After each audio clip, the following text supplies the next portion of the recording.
Welcome to Retirement Ramblings. I'm Scott, and today is day 327 in my countdown to retirement. So today I start off my day watching John and Bev, the retirement travelers, and I noted down some of their travel suggestions, which included uh, Airalo for eSIM travel, ExpressVPN for VPN services, and Daytrip for local drivers around the world. So I looked at each one of those platforms to see if it would be beneficial when I go on my trip later uh, later in the year.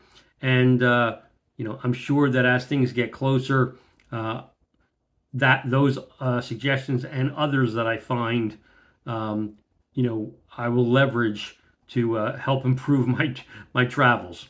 And then after that, um, I worked on my weekly portfolio review, and it was a mildly down week for us. We had a nominal 0.1% decrease, and given all the volatility in the markets this week with earnings and tariff talk and the jobs report, I was okay with our week to week performance. And in general, and I know some of you think that I'm too active with my portfolio management, but I just want to clarify that all the activities that I'm taking this year are with my portfolio are to position me so that by year end I'll have the portfolio in a position where I don't need to review it except either quarterly or even semi-annually, and it'll be stable. I'll be okay with the volatility that it'll have within those time periods, and then check for any kind of rebalancing activities that I might need.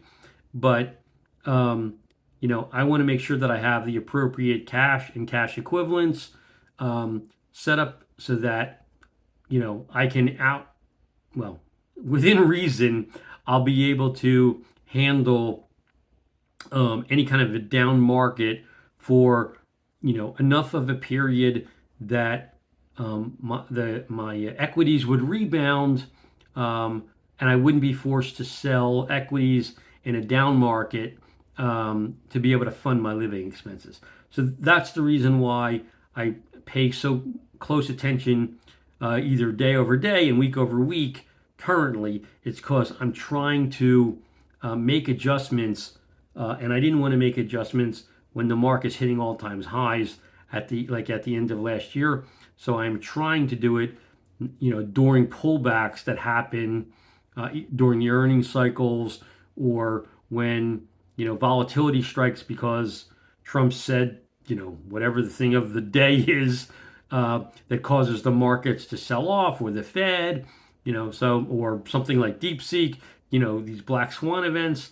So when these things happen, I'm trying to take advantage and get, again, my portfolio into a place that by the end of the year, I'm comfortable with, kind of like the buy and hold kind of approach, and it just sits there, and I've got everything allocated, you know, generally the way I want, so that I won't have a problem, as I said, with the volatility, waiting 3 months or 6 months, maybe even a whole year without changing something. So that's why I put so much focus on that at the current time. And then I went to Tractor Supply today, and had I had to refill one of my propane tanks for that I use on my grill, and the cost per gallon was $3.39 a gallon, which is up from $3.19 in December and $3.09 back last September, and it had been at $3.09 for a really long time leading up to September. So probably most, if not all, of 2024 to September, it stayed at that 309 price. So, now it's up just under 10%. I think it's 9.7% increase, because A, we're in the wintertime, uh, any kind of liquefied natural gas, propane, all of those numbers are up.